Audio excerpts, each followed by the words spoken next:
April 29, 1994, the Town of Washington Historical Society, Edna Tyldsley will talk about her remembrances of the Millbrook Roundtable.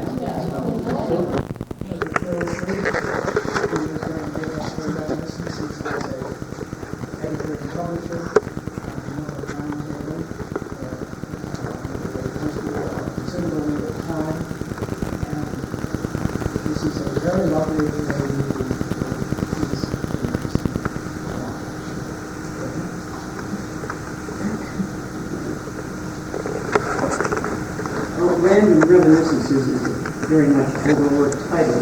Well, this talk is only going to be called Reminiscences, but they will be random. This is what I really wanted to do, but George has been assisting my arm for several months now. Yes, for my arm.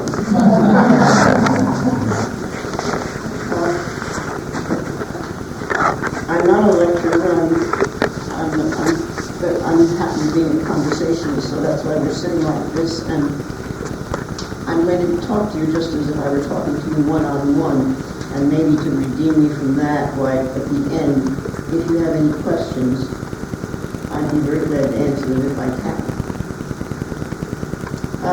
My involvement with the Millbrook Roundtable began in 1937. That was the year that John Tyldsley and I were married. You know, that was 57 years ago. So, and I also seem to work in reverse. I can very well remember what I had for breakfast yesterday, better than I can remember what happened. And I know when you get old, that's not supposed to be the way it works. So, I have our historian here to check on me. And I've given him permission to fool me if that's the occasion arises. Just to give you a little background, John's father, William Tyldsley, was a native of Lancashire, England, and he had purchased the Millbrook Printing Company, which published the Millbrook Mirror and Roundtable in November 1906. In 1932, John joined his father as a partner, and in 1948, John became the sole owner, editor, and publisher. I don't know when the Mirror part of the title was eliminated, but I've heard that it was a welcome change because Mirror and Roundtable made them think of a furniture store. And neither do I know just when the Millbrook Printing Company was changed to Millbrook Press. The newspaper, although I know it's the newspaper that you're most interested in, the newspaper and the Millbrook Press were very closely meshed, because the newspaper often fed on the printing jobs, which might supply us with a news item or with advertising. And the downside of that was every time we printed a ticket for a supper or something, we had to buy two. I do know that it was essentially the printing jobs that fed us. We never could have survived on the income from the newspaper as it was in those days. I just wanted to read you a short excerpt from Carmine D'Arpino's history about the paper, and he's mentioning a certain era here of the businesses. And he said the paper was purchased by a young man from England, William Tyldsley. The name was eventually changed to Roundtable. He and his son after him, and I'll never forgive you for not putting his son's name in there. Published not only the routine news events, but on the social life of all the people. He also provided space for civic and church notices. And I brought a copy of a Millbrook Roundtable from May 1950, just to show you what the paper looked like then. You can see why we couldn't survive on it the way electronic press not survive so well nowadays. This was our front page. Often we had more. That happened to be my father-in-law, William Tyldsley, because this was the issue in which his obituary appeared. And it was a purely local paper. In those days, that's what people wanted, the local news, because there was a lot going on even in a small town like Millbrook. And here we have the sports, MMS meets Dover, Connie Smith Club has a meeting, the golf team wins through Dover, Junior Lacrosse, Cub Scouts, Glee Club in the Millbrook Boys School, a wedding, your niece wedding, and your daughter was a girl. The library notes, and Mr. Doing books every week. Community center is very active then, as it's becoming now.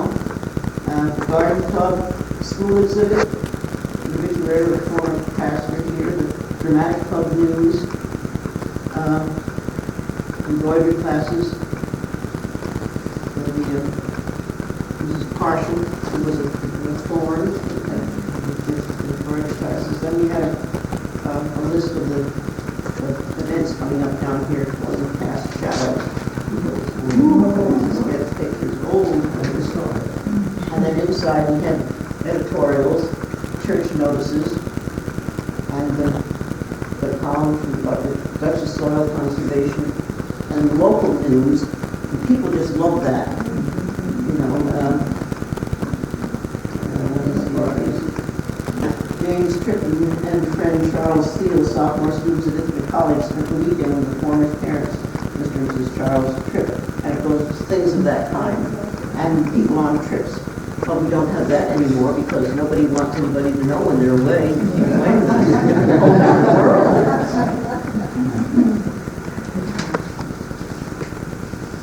When we lived on Franklin Avenue, when I first lived on Franklin Avenue, I would go shopping without locking the door. That didn't happen nowadays. And then inside is a whole area of school news. And then we did have we had columns to church notices, and also a schedule of the active organizations and their meeting dates. And there's Thompson's column, which I'll mention later. And we had some little notices. That gave us a little bit of bread and butter. And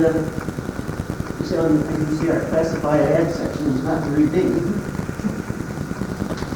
So that's why it just was actually it was more of a service to the community than it was ever a money-making venture for us.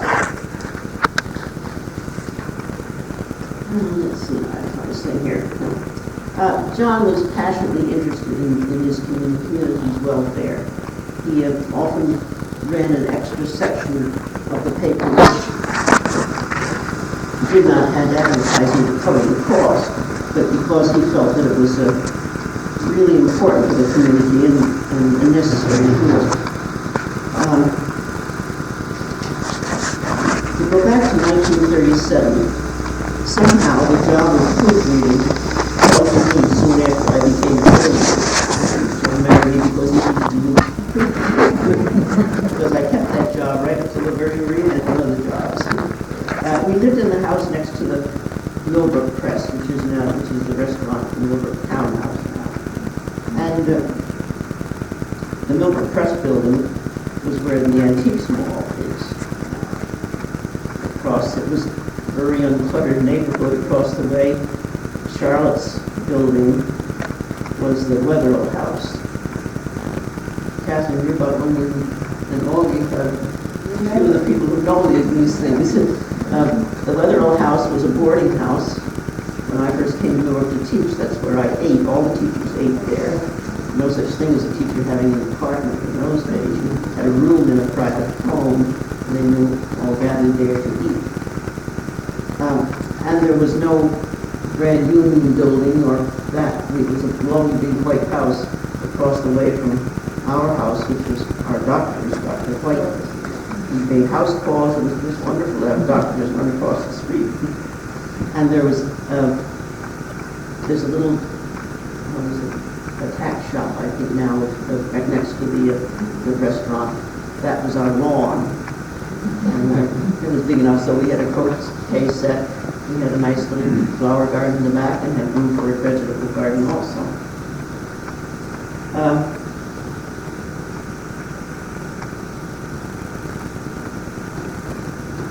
Let's see. also I want to tell you here that we managed with one office telephone with an extension in the house. The building was very close. And there was a buzzer. If the telephone call was for me, I would be buzzed. And when I finished correcting or reading a batch of proofs, I would buzz the office for someone to come and pick them up. And it's amazing how everyone got along with it. You couldn't do that these days. There were no such things as all of these intercoms and fax machines and the whole different world. And those were lean days because they were on the heels of the Depression. And there was rarely any money to spare. And it seemed that we were always needing new machinery, and it was expensive. I think next to hospital equipment, I think printing machine was the next expensive. At that time, we had only one linotype machine, and of course now the linotypes aren't used because they just do what's called offset printing. And it was operated by Bill Russell. Anybody remember Bill Russell? He was not only a careful and fast worker, but he was also an excellent speller. And so he would make corrections as he was setting his copy, if corrections needed to be made. We sometimes had to type the copy that came in especially from local people, because the writing was not very legible. And if it was legible, the copy went directly to Bill. If not, it was typed and we gave it to him. In the shop, in the printing shop, which so we had an entrance, right, I mentioned too, with a small stationery store with stationery items and very nice cards and training writing paper. And John Kading just told me recently that 48% of the stationery companies have gone out of business. You know what's brought that on? Fax machines and telephones and the art of writing letters is being lost. Well, it's been lost for some time. It's getting loster. We only had, at that time, only one linotype machine. I mentioned that, didn't I? About Bill Russell. And in the shop, there were sometimes 2 to 4 printers. If we had a very large printing job and needed more help, then John would have to take on extra printers for a short time, because at that time we did all the printing for the Millbrook School. It wasn't just a boys' school at that time, Millbrook Prep School, for Lucky Platt and Poughkeepsie. We did a lot of for your office, didn't we? Your county office, we did printing for. And we did some private book, also we did some private publishing and printing people's books.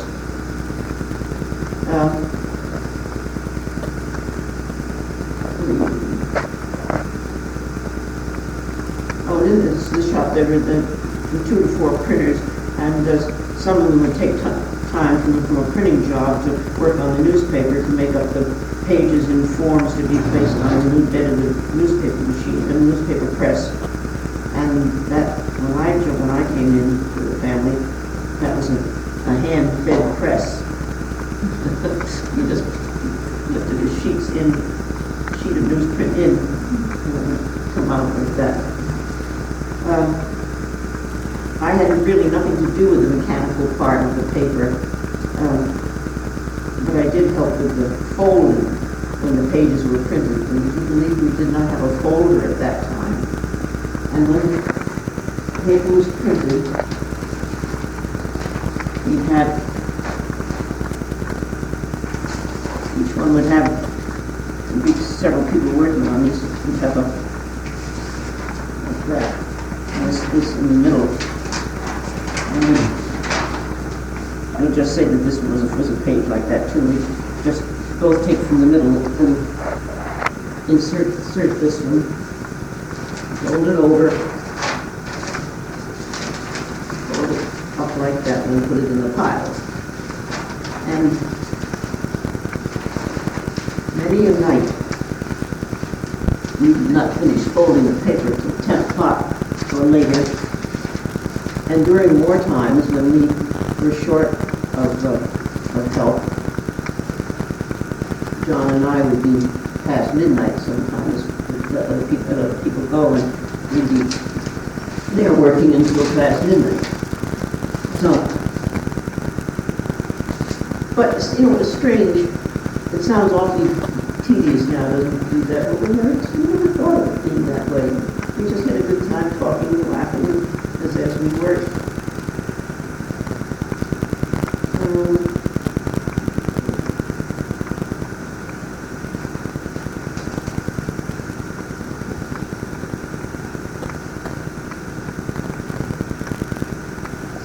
I mentioned about the folding. So it was a great day when we were finally able to purchase a paper folder, because after the papers were folded, then of course they had to be stamped, the ones that were going to be mailed, and the ones would be bundled to send down to the corner news to be sold. And there were a few other places, I think in one in Burbank, and then we did extend to Pleasant Valley. We were beginning to extend more up to the Mavisville store. The papers would be sold up there. And in the meantime, in time, all the machinery was brought up to date. It seems that Dad Tyldsley had managed the things as they were, and he'd made a fair bundle, invested it, only to lose it in the Depression. He lost everything, so then he had to make up for all that. And he retired, and he went down to Rio Grande Valley in Texas for the citrus grove and made a great success of that. He was a wonderful man. I mean, make what sounded like a deprecating remark. He was one of these people that, whenever he was around, you just felt that everything was going to be all right. Just sort of stayed. How did he have to come to work, for goodness sakes? May I tell you that later? Don't say that. Say, hold your questions. It's very interesting. In the early 40s, we lost 2 printers to the Army. And some of you may remember Bill Shara. Yes. His younger brother just died very recently. And he was a wonderful young man. He came right directly, well, he worked here as an office boy after school when he was in high school. And then he came here after he graduated. And John sent him to linotype school. And in time we acquired a second linotype machine and Phil used to use that as well as a printer. And he was really a right arm in the Millbrook Press. One of the men who's now retired and lives in Myrtle Beach and visits Millbrook usually once a year. Other than that, this you may want to see later, because this is a picture taken in 1937 of the staff, and you can't really tell it from here. You have to look at it closely because it's a small snapshot. But there's John and his secretary, Winifred Bowman, and the 2 printers and the linotype man. And put that there for you to see. Also a picture of the front of the Millbrook Press as it was then.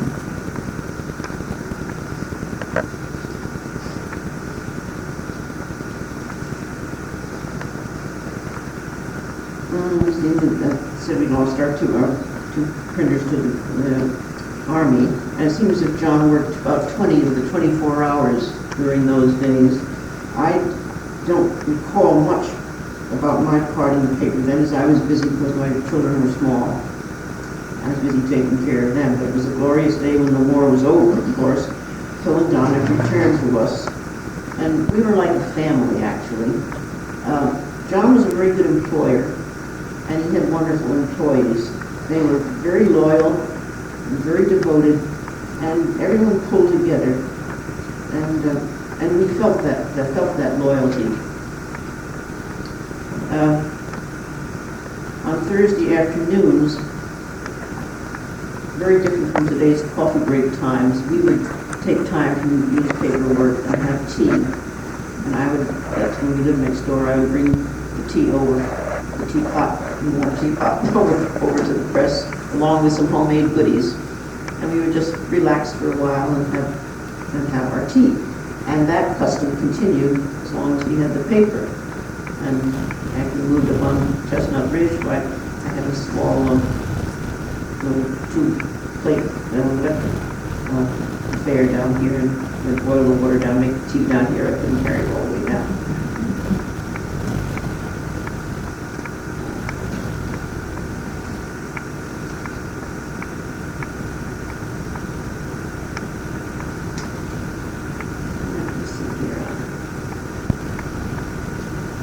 Columnists were very, very popular then. I don't know how, I don't think there'd be anybody here, maybe you and Catherine, remember Bishop Broderick. He was not known at that time that he was a Catholic bishop who had been a titular bishop of Cuba. That was the name of his title, but he had been in Cuba. And because of some church politics, he had been defrocked, and he lived in Washington Hollow, and he ran a gas station there. What is the Shell station now? It's the one beyond, just beyond the mall there. I think it's He was well, he and his family had brought up a young girl who was, of course, an older woman, and she was his housekeeper. He was an absolutely wonderful man, very, very intelligent. That's a whole other story. I have a biography of him that was written not too long ago by a young Catholic priest who came over to Millbrook from Connecticut to get material on Bishop Broderick because he was doing it for a thesis for the church. And then he sent me a copy of it. It's most interesting. I don't let it out of my house, but if anybody's ever interested in reading it, you're welcome to come up and read it. He was a wonderful man. He was one of the very youngest bishops in the Catholic Church, very, very bright. But he would have never make you feel that he was that much brighter than you. And I tell you what, when John and I became engaged, I don't know how he became a friend of John's father, but he did, and he wrote some of the editorials, he wrote columns also. And when John and I became engaged, John wanted me to meet him, so he took me down after school one day to meet him, and he made his own wine, which he served in tall glasses like that. And I just on an empty stomach, and I had to peer back at the window house for supper that night. Well, I made it, but I sometimes wonder how. Well, we dearly loved him. He was fun. The whole more of the story, which you read if you want to read the biography, that he was finally reinstated, and he was the chaplain down at the Francis Chervier Hospital in Riverdale, and we used to go down there to see him. Well, he was one of the columnists. Aiken Skidmore. Anybody know Aiken Skidmore? It was the best thing in the paper. He called his column, "You Said It." And it was just a sort of a hodgepodge of things that happened, and Betty Smith told me she was going to come tonight, and she didn't come. I was going to tell her now that she's my son's favorite columnist. And Bill Kane, you would remember him. Bill Kane wrote a sports column. Of course, that was very popular. And then dear Louise Tompkins. She, as you know, as most of you know, was at the county infirmary for over 50 years, and she was an arthritic patient. She was, her fingers were all crossed like this, and her toes, and she was in a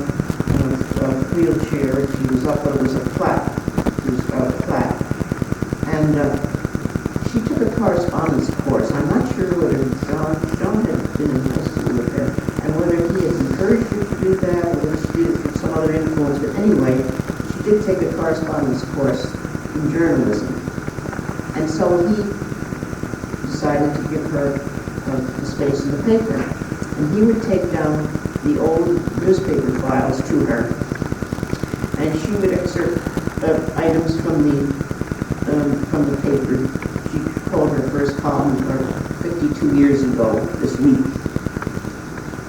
And one time she loved to tell the story that she had, I don't know how she had the newspaper file on her bed or something, but the clips that held it came unfastened, and the whole year's, not the whole years, but the whole section that was in that group fell all over the floor, all of them picked up and put in order.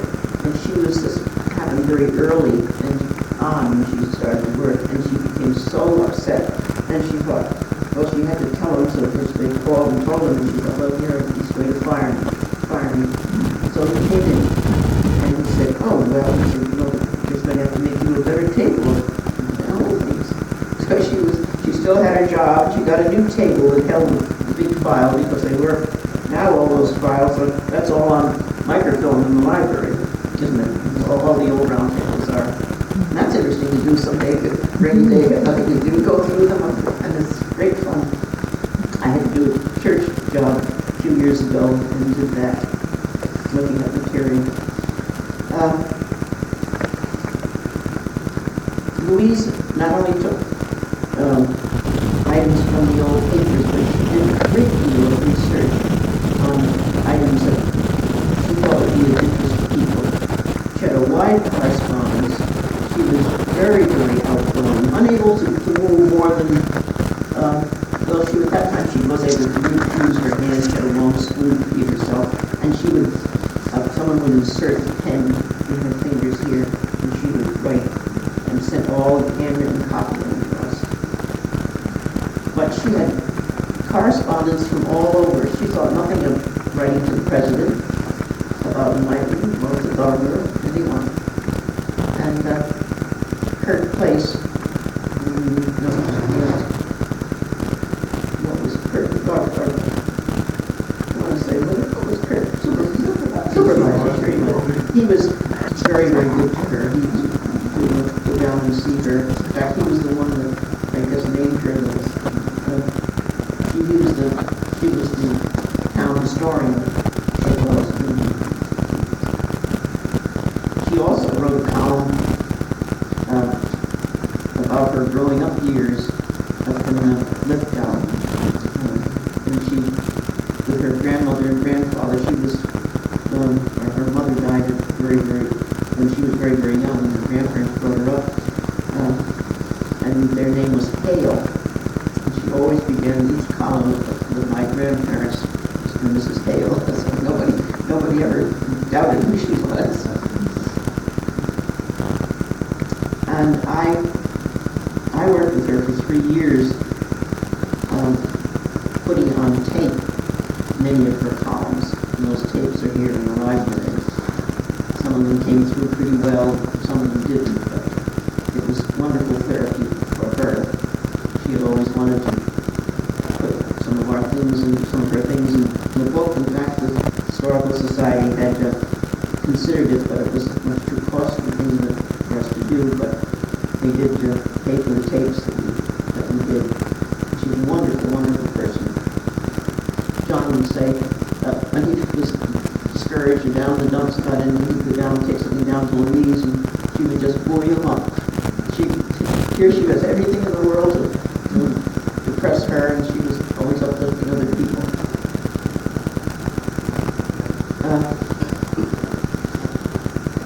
Anthony moved to Chestnut Ridge. I worked about 2.5 days a week at the paper. Children were much older then. But when I did work, I don't know, when they were younger too, they used to come over after school and do their work, homework there. But when I was up on the ridge, I came down for 2.5 days during the week, writing and editing, news gathering, and some editorials, and still had my proofreading job. One amusing thing, John had two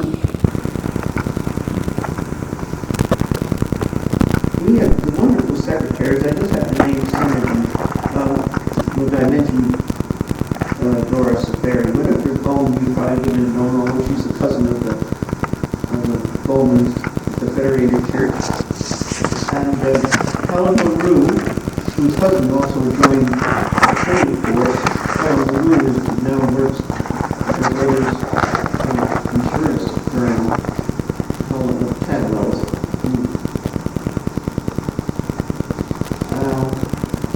And Bertha Kelly, she was a wonderful person too. She's retired and still lives in Millbrook. And then I'm working on the paper. We have Jane Ames, who was did the classifieds and was also a very good photographer, and Betty Lang, who was a wonderful reporter. Some of you might have known Betty. Her husband was a dentist here, and they have retired to Maine.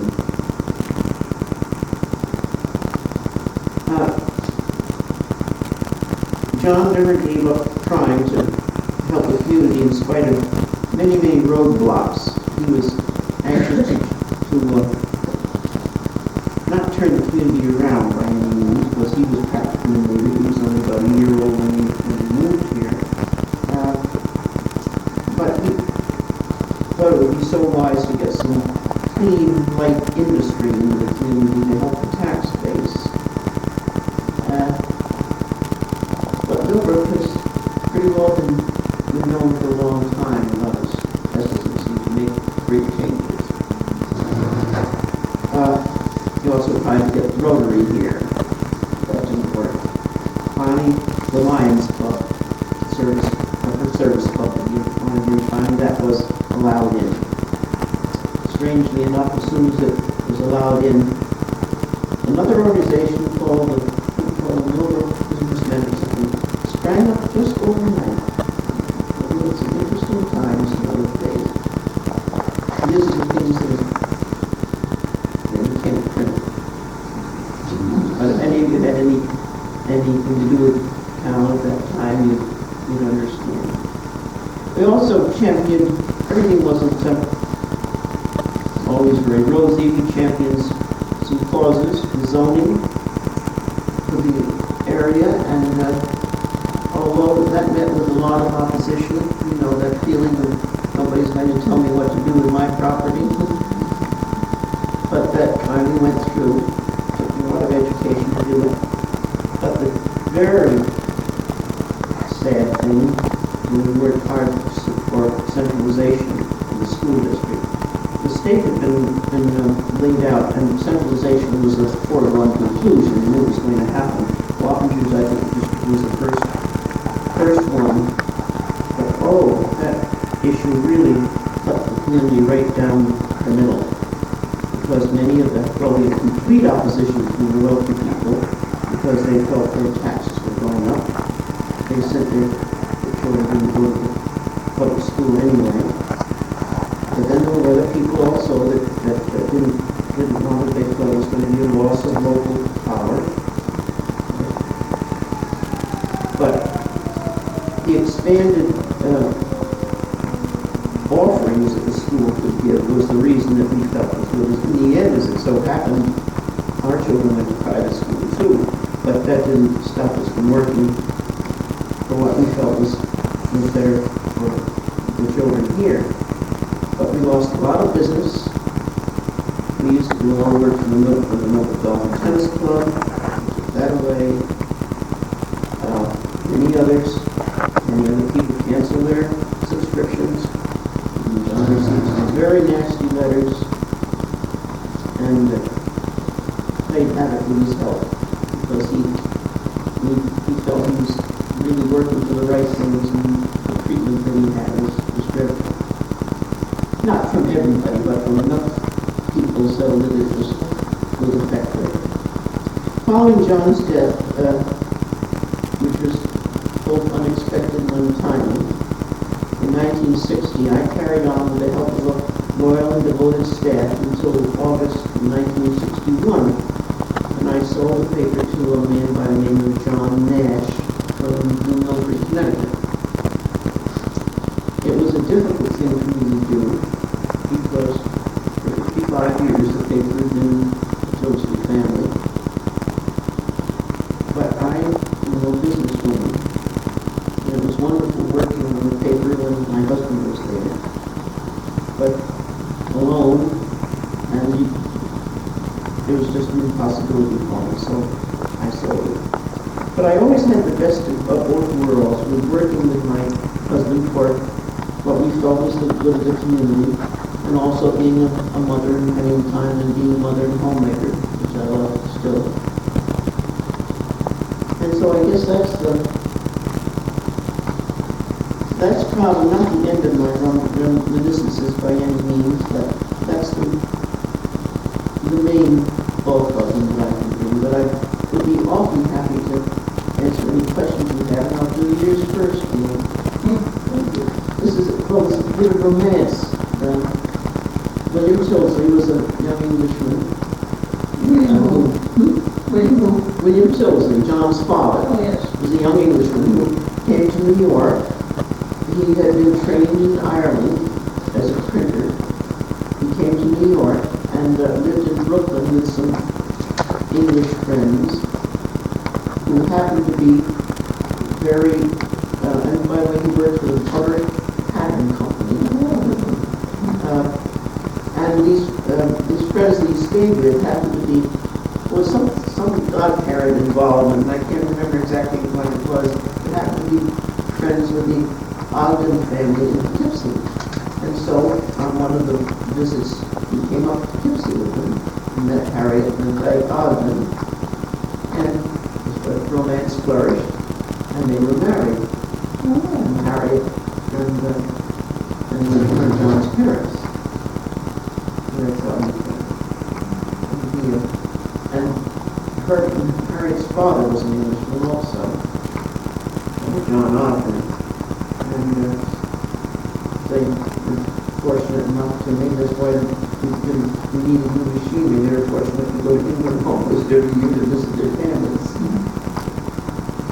And that's how it happened, and just by sheer chance, coming up the river in Poughkeepsie. Do any of you have any questions that you'd like to ask me that maybe I'll recall and be able to answer them? Maybe I won't, but I'll try. When Phil came back to service, he went right back to the practice. Phil, yes, Phil, and Dominic also. Who was Dominic? Dominic Ford, now unfortunately Dominic Ford is in the nursing home with Alzheimer's.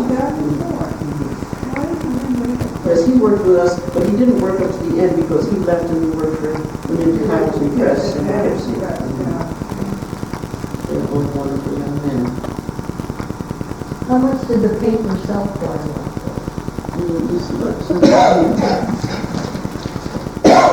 5 cents. No wonder he didn't Wonder I read. So it was the six page. It was, yes, well, sometimes it was more, dependent upon the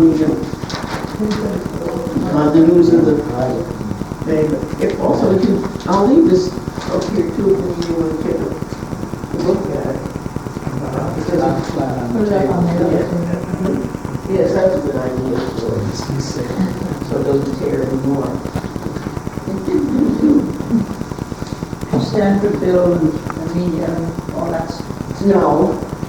No, we didn't. We did do Burbank, and we had a correspondent just beyond Washington Hospital, Washington Pop-up, in the beginning of Pleasant Valley. We did have one from Hidden Corners, but they would come and go, and usually someone or someone who was housebound that wanted to gather the material by phone. And of course, the recompense was very small.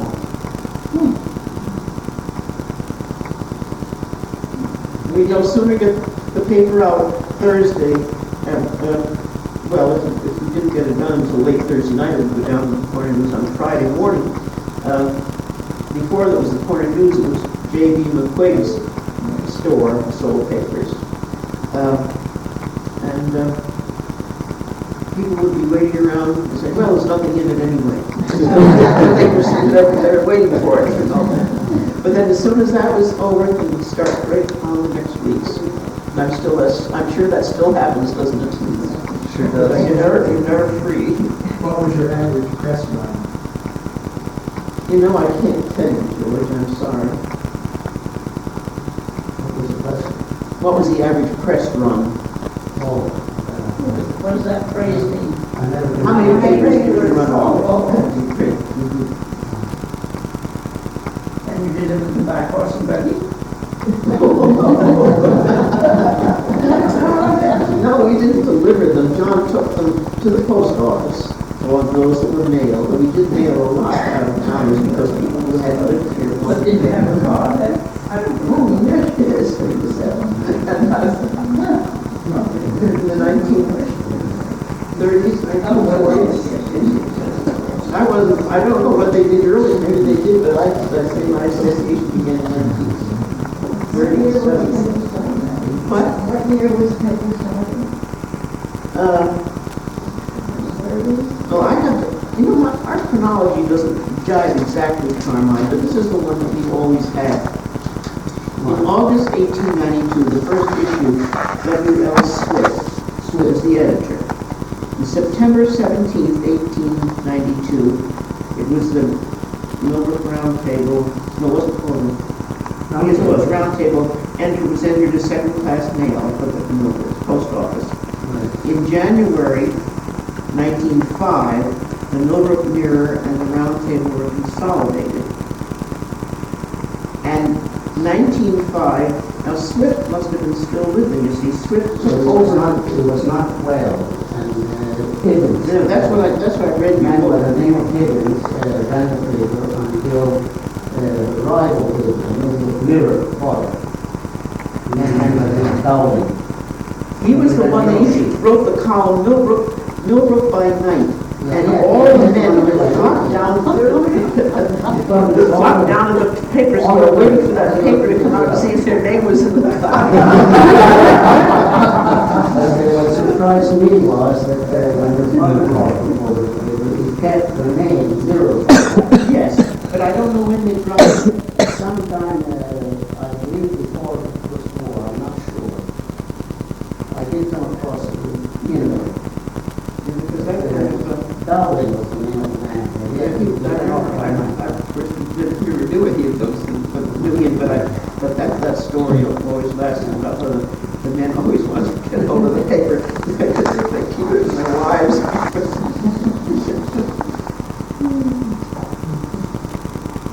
Swift became ill, so he had to go up and give him his money paper. But it's sad. So to answer your question, you said the first issue was August in 1892. 1892. Was it away from that building? When it was originally published, was it in the building which is now the antique mall? Oh, no, there's a picture in here. The very first one, Charlie Tripp had told me, would be a building in back of, Just beyond the auto parts in Front Street. but that wasn't the first one, was it, Carl? Yes, it was. They changed the top of it. There's a picture of it here. And if you look in the window there, it says Millbrook Roundtable. But also, there was a building, Millbrook was cut up by alleyways, and in back of the drugstore, what's the drugstore? Yeah, that alley, that's There was a building back there, and at one time it was back there. Oh yes, it changed places. I wrote an article when they moved where they are now. They went a round robin thing. They went to Franklin Avenue and they went to Old Bennett College and they came back next to the bank. And finally they wound up almost across the street from the original, where they are now. Well, I guess John's father had bought that house. I had a picture of that, and I gave it to Tony D'Arbolano, the house that was originally there, and then built the building. That's the antique mall now, but it wasn't Millbrook Press. And the house doesn't look anything now the way it did. It had a wraparound porch, but it was all done over with. Back in the 60s, I used to put a 20-pound mimeograph paper in your lecture notes. Oh, did you? Yeah, I wrote my lectures on it. It was very cheap and convenient. And I was teaching Bennett. That road It's scary. going down back to Charlotte by Holmes used to go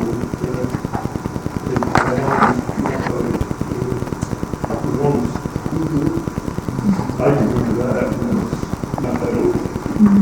And the same as the one that comes from Maple Avenue down behind the houses on Franklin Avenue, right down here to the Lockridge Street. Well, I wish you'd asked me more because I'm sure there's so much that I haven't said that you'd like to know about. This is the same. This is it. I would just like to say that I took Carmine down and used to Louise as our new historian. Oh, you did. I was just wondering, Edna, what type of paper was that printed on? That's different than the paper we use It now. was newsprint, Yeah, but it was different, of course, from back then than it is right. now. Is all the newsprint recycled now that we use? Yes. Of course, we didn't even hear about recycling in those days. And newsprint kept every year getting more expensive and more expensive. Somehow they never cured the problem of the ink getting on your hand, the newsprint getting on your fingertips, so I don't know. I know why they did But that. our ink never came off the way yours does. Is that right? Is that right? I can't read mine without, I have to wash my hands. When every I time finish read reading paper. Roundtable now, I'm always a... Yeah, me too. Does it? Why do they use that kind of cane? I don't know. Because on the Times it doesn't rub off. Oh, it doesn't. The journal doesn't rub off, but the Times does. The Times? President, especially the photos are That's my too. I'll tell you, it is something I say. It's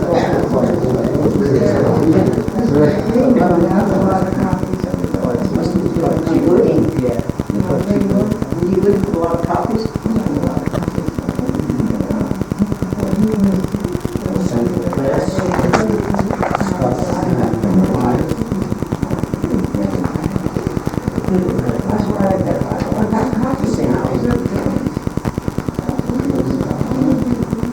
I think we all appreciate very much Edna's reminiscence. She is an excellent lecturer and reminiscer.